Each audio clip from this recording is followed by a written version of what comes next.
After spending 7 years in medicine, I decided to actually take a year out of training and quit my full-time role as a doctor to pursue entrepreneurship full-time. And I honestly feel like being a content creator or an entrepreneur is something that's overly glamorized as this magical goal of happiness and achievement. This video is my honest bit of advice that I wish I'd received myself before quitting my full-time role as a doctor. What is going on, guys? My name is Kenji and welcome back to my channel. Hopefully it's not the first time you're watching one of my videos, but just in case it is, I'm a doctor and entrepreneur working in London, and it's been over 6 weeks now since quitting my full-time role as a doctor, which sounds honestly crazy in my head. It feels like literally yesterday I was working in full-time medicine on the rota, so it blows my mind to feel like time has flown by that quickly. If you guys know the background, you know that when I'm sat here on my sofa in my studio, this is going to be a very sort of, I guess you can say, emotional video.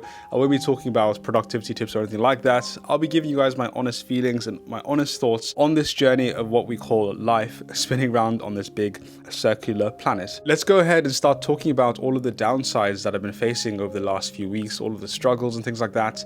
And then in the second part of the video, I'll be telling you guys all about the pros and the things that I've been really enjoying since working for myself. And let's start off with the very first con or downside, which is the fact that you're completely on your own. You see, when I was working full-time medicine, you'd wake up in the morning, you'd go to work, and you'd meet all of your colleagues and friends who are all in the same path as you. You might meet doctors who are maybe a few years younger than you, some are the same stage as you, and some who are on the path a few years ahead of you. You also have the nurses, you have the consultants, you have the entire team who are all on, a very similar path to where you are or where you want to be. And that's very sort of consolidating. That's very reassuring because you have a team of people, people in your tribe who think and feel the exact same way. Whereas if I contrast to how things are now, I wake up in the morning and I grab a coffee and I sit at my desk and I start working immediately. Obviously, some days I do choose to work as a doctor, as a locum, but if I don't have any locum jobs that I've decided to work, I'll literally come to my studio, to my office, I'd close the door and I'd sit down and immediately start working. And that might sound like absolutely amazing to some people, and it definitely did to me before I started working, full-time in my role now, but it's also incredibly isolating. Because obviously when you have a job, right, a job tells you exactly where you need to be and what you need to do. Showing up to that job and putting in your hard work is not that difficult because it's a predestined, it's a preordained path that has been given to you. And all you have to do is show up, do the job, go home, and you get paid. That's very different to now where I feel a bit lost, guys. If I'm completely honest with you, the last few weeks I've definitely felt a bit lost. I know that other people are on the same path as me, so I have gone to conferences and friend gatherings with people like Ali Abdal, Karma Medic, loads of these people who are on the same path as me. And when I go to those events and I speak to them and I spend time with them, I feel like I'm back in a tribe, of people who are doing the same thing as me. But the problem is that I don't see these guys all the time. I see them quite infrequently, actually. And maybe I need to make friends and see people more often who are on the same path as me, because now that I've sort of taken a step outside of medicine, I feel like I'm all on my own and I've made a decision myself. And sometimes, like I said, the day can be incredibly isolating and sometimes incredibly boring because all I do is come to my desk and do my work and work on my businesses and film YouTube videos. It's a blessing, guys, honestly, but it's also a bit of a curse, if you know what I'm trying to say. So that's the first thing that I've really been struggling with over the last few weeks, is this feeling of isolation, this feeling of like you're chasing your own goal, the feeling of not being part of a tribe. This is something I predicted, and it's definitely something I've been feeling over the last few weeks. On the topic of entrepreneurship, I want to take a quick second to tell you guys about a recent AI tool that I discovered that has absolutely changed my life. If you're someone like me who's interested in learning, whether that might be to acquire new skills to improve your business or maybe your career, or maybe just your general personal development, then you probably have hundreds of YouTube videos on your to watch later playlist, as well as thousands of articles to get through. As a doctor and entrepreneur with a very busy schedule, unfortunately, I just don't have the time to go through all of this content that I want to get through in order to learn all these things that I want to learn. And this is also the case when I was a university student. When I was writing my essays and doing all of my coursework, I always had tons of research articles that I had to read on the go. So when I discovered Readpartner, who's also sponsoring this video, it honestly skyrocketed my learning of new skills, as it's an AI tool that's able to summarize 99% of websites, documents, complex texts, and YouTube videos all in a matter of seconds. It's so fast that it's actually able to summarize 3 times faster than similar tools. So let's say, for example, you're scrolling through a research article for university, or maybe you're watching an educational YouTube video. You can actually summarize the content directly on Readpartner, Or what you can also do is use their browser extension to quickly summarize videos, websites, text, and documents in a single click without the need to switch between different tabs. The browser extension also allows you to summarize content that is blocked by other tools, for example, Reddit threads. If you're an international student, or maybe you're learning content in a new language, Readpartner is actually able to summarize content from any language into a variety of available languages. So if you want to get ahead of the game and speed up your learning, whether that might be for your general life, your work, or university, then I highly recommend you guys check out Readpartner. At least check out the free version, and if you'd like to get the full summarization, you can get access to unlimited summarization using Readpartner. So that's Readpartner. Let's go ahead and get back to the rest of the video. Now, the next really big thing that I've also been dealing with mentally over the last few weeks is the fear of whether or not this whole thing will work. You know, this thing about my YouTube videos, the businesses I run around this YouTube channel, other business I have on the side, I have this sort of constant anxiety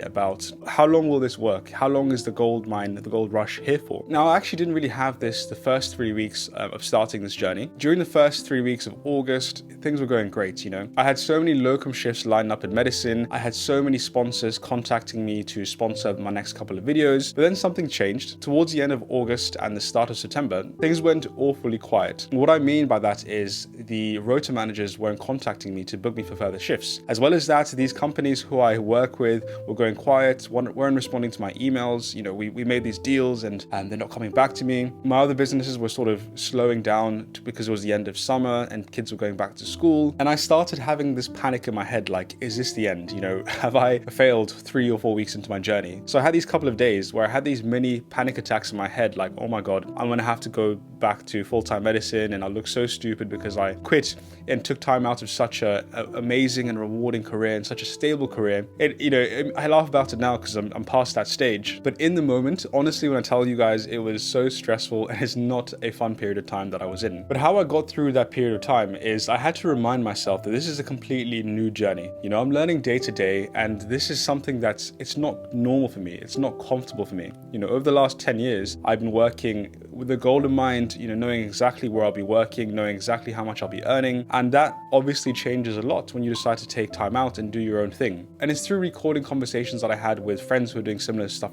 to me, like Ali Abdal. I also recently watched a video from Iman Ghazi. And what I remember hearing is that it seems like this feeling will never end. This feeling of, will all of this come crashing down at some point? That never goes away. Whether you're earning £1,000 a month from your own business, or if you're earning £10,000 or £100,000 a month, apparently that feeling never really goes, and it's just a feeling that you have to just get comfortable with. I had to sort of change and rewire my brain to understand that I have to be okay with this uncertainty. I have to get comfortable with being uncomfortable, and that's completely okay. I also had to tell myself that I need to learn to seize any opportunity that comes my way. So for example, if I get offered, 7 or 10 shifts from a rota manager, even though it might not be convenient, even though they might be long hours, I need to seize the opportunity. If I get sponsorship invitations from a number of companies, I need to immediately deal with those companies, say yes, and work towards publishing those videos as soon as possible. Because like any business in this world, businesses are seasonal, which means that, let's say for example, if you run a nail company and you run a nail salon, some months like summer will be very, very busy, and maybe November, October will be a lot more slow. And it's about seizing those opportunities where there is an opportunity to make money, work as hard as you can during those opportunities, and then I can save up money so the months where things are a bit slower, I can feel,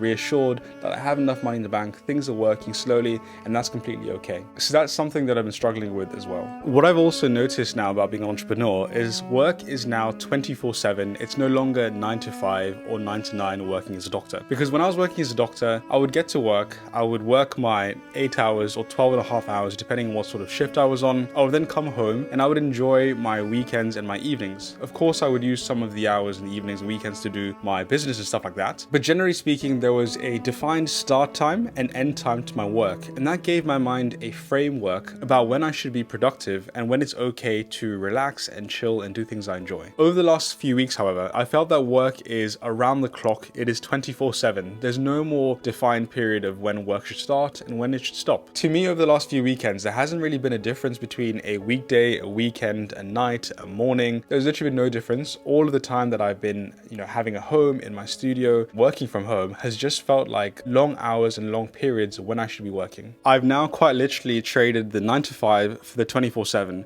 because now that I'm working for myself, there always seems to be work waiting to be done. There's always something on my to-do list that I can act on and get done no matter where I am or the context of what I'm doing. And it's quite difficult because now how much I earn at the end of the month is completely tied to exactly how much I work. When I was working as a doctor, if I worked a little bit harder, or maybe I was a bit sick or under the weather and I worked a bit less, my income didn't change. Whereas now, the more work I put in, the more money I'll earn at the end of the month. And to be honest with you guys, I've had to set my Apple Watch to allow me to wake me up from my sleep because there's certain apps related to certain businesses I run or certain people that I have to allow to contact me at any point at time, including the middle of the night, just so I don't miss out on these certain opportunities that will pay my bill at the end of the month. And it's really strange because I always had this idea that as soon as I finish my full-time work and I work for myself and I no longer bound to a rota, I thought that I would have so much more time to go to the gym, get massages and meditate and do yoga and all these things. And I thought I'd be making a lot more passive income compared to active income. And although that is correct in some regard, I've actually found myself working more hours than I did before when I was working a full-time job as a doctor alongside the side hustles that I was also running. So it's very, very strange. It seems like now I have less time than I even had than when I was working a full-time job. This, of course, is a downside, but in many regards, it also is a plus side because right now I reap what I sow. Whatever hard work I put in, I get at the end of the month, which now moves me on to all of the pros and all the advantages that I've really enjoyed over the last few weeks. And the first amazing thing that I've loved and really, really enjoyed over the last few weeks is the freedom. Now, when I say freedom, I'm not talking about all of the big things. What I mean by that is the freedom to walk to the post office on Tuesday afternoon to pick up my parcel and not having to wait until the weekend. That and small things like being able to attend a doctor's appointment in the middle of the week or go to the gym during the middle of the week at 2 p.m. just because I want to. It's those small things that have honestly made the biggest difference in the quality of life that I now live. There are bigger things, of course, that I've really enjoyed. For example, just knowing that I can work from, Bali for the next 2 months if I wanted to from my laptop. Or, if I don't want to go to work tomorrow and I don't want to work as a doctor, I can just cancel my shift and not do the shift. It's those big things that also do contribute to my happiness. But overall, honestly, it's the small things that have made the biggest difference. Being able to, plan ahead and tell my friends that, yes, I will attend your wedding in January because, I control my schedule now and I'm not bound to a rota. It's been absolutely amazing. The hardest part, honestly, about being a doctor was not the job or the role as a doctor. What I really struggled with was being completely tied to a rota where you have to show up to work for a night shift, for a weekend, for an on-call shift. Like rain or shine, you have to be there and there is no flexibility. If you want to get a day off for your friend's wedding, it is super difficult to get that day off. And I've spoken about that in other videos. But number one, the thing I've really enjoyed over the last few weeks is having the freedom and flexibility now of controlling my time. The second thing that has been a massive plus over the last few weeks is there's no longer a cap to how much I earn. Because imagine if you're working in a coffee shop, right? You're a barista working in a coffee shop and let's say you're really good at marketing the coffee shop. You have a great personality and people want to come back and get coffee from you. You provide a very good service. You may attract more customers to that business, but you may not necessarily change how much you actually earn. And this is the exact same case as when I'm working as a doctor. If I work harder, I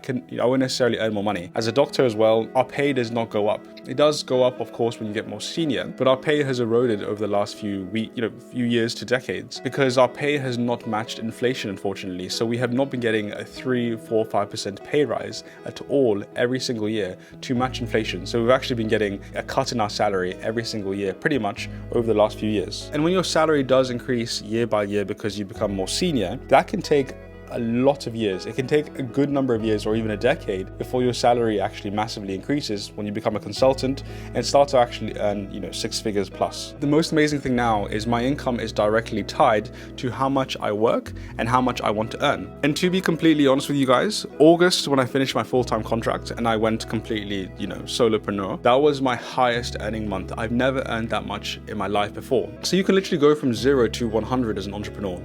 Getting to 100 on a standard job might take a number of years, maybe decades. But as an entrepreneur, if you work hard enough and you work, you have a bit of luck on your side, you can literally go from 0 to 100 very, very quickly. However, the downside to that is that you can go from 100 back to 0 equally as fast. And like I mentioned before, the fear of that happening, going from 100 to 0, is always at the back of my mind now. And the last thing that I've really enjoyed over the last few weeks of, working as an entrepreneur is the satisfaction of providing unique value. Now, let me explain that a bit further. When I'm working as a doctor, honestly speaking, speaking, I do love my job, but I don't necessarily feel like I'm providing any sort of unique value. What I mean by that is, of course, the role of a doctor is very, very important. You know, you're working to save lives, you're contributing to society. That is so important. However, when you're working as a doctor, when you're working in a system, like a very good system like the NHS, of course, it is a good thing for things to be standardized. If they had every doctor treating every patient differently in terms of management plans, the system would not work. So on my day-to-day job as a doctor, I'm using protocols a lot of the time. You know, a patient comes in, I make the diagnosis, and how I treat them depends on the protocol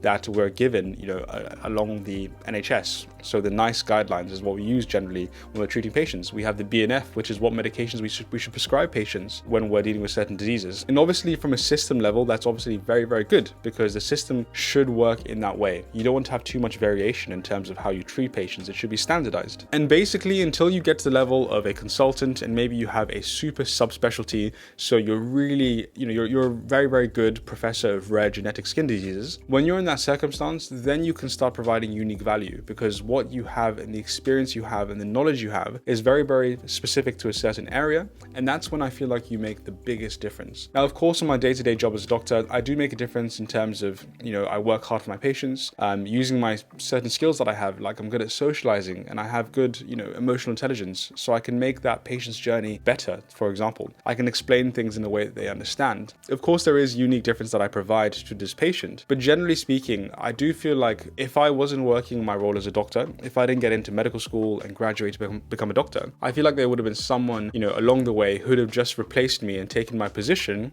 and would probably do quite a similar job to me in the NHS, in the given system that we're in. And in the grand scheme of things, now that I have decided that I'm not pursuing specialty training right now, of course I will at a later date, but right now, taking a year out of training, it felt like the world or the hospital just carried on and the system just carried on without me and nothing was really lost. And that's very different to YouTube. Although YouTube is very different, it's very hard to compare. I'm not saving lives out here on YouTube. It is very, very different. However, the feeling I get when I get, you know, hundreds of messages a month from people saying they've watched my YouTube videos, they've watched my online courses about how to write an essay and it's completely changed their life, and they've managed to get their first, you know, high scoring essay, and they've graduated with a first class because of me, or at least through my help, and they've gotten into medical school because of my advice. It's those messages that make me feel so like amazing and feel so unique, that I've given my own personal message, I've told my own personal stories, and that has contributed to someone's life out there somewhere in the world in the internet. And when I make these videos are viewed by thousands to millions of people every single year,